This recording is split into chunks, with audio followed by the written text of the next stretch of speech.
If you're a service provider and you're using IP to send video, and so are your telco competition, so is everybody else is using the same raw ingredients, how do you differentiate your service so that you stand out amongst everybody else doing video over IP?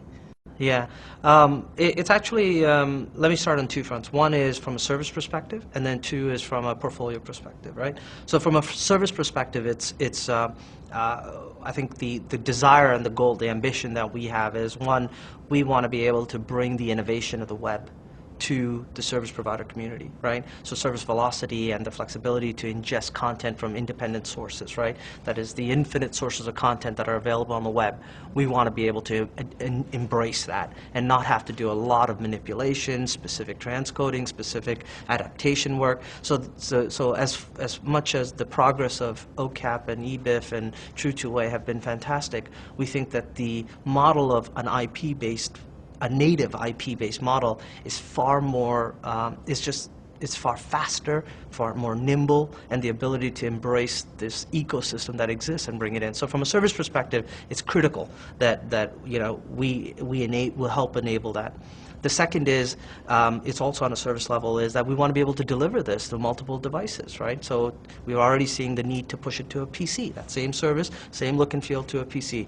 So we want to do that, and maybe in the immediate future you'll see it extended to Xboxes and PlayStations and other devices, right? So thick client, thin client kind of relationship.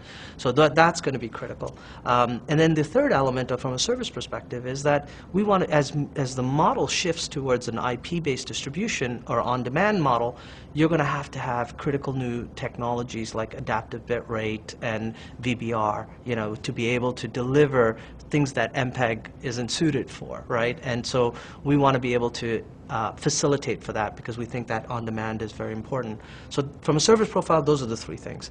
So now what is it uniquely we're doing is, in one sense, we're delivering the core of the next generation of video experiences, especially video over DOCSIS, is going to be the CMTS in terms of the facilitator, the underlying facilitator. And we think the scalability is, I know people talk about scale, but this is one case that you really have to address the scale and address that cost per bit kind of a scenario, right?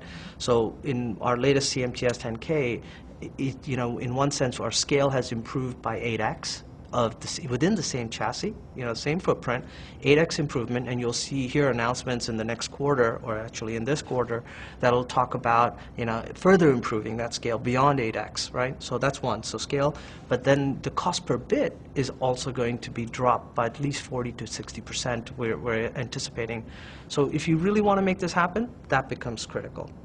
The second element is we're releasing our IP video end-to-end architecture. That is a pre-integrated system architecture that Cisco's developed that takes in the full elements from head-end all the way down to the client and the device, pre-integrates it, and says if a customer wants to move to this, we've got it fully pre-tested with partners and Cisco portfolio that we can deliver to you, and with that peace of mind for you.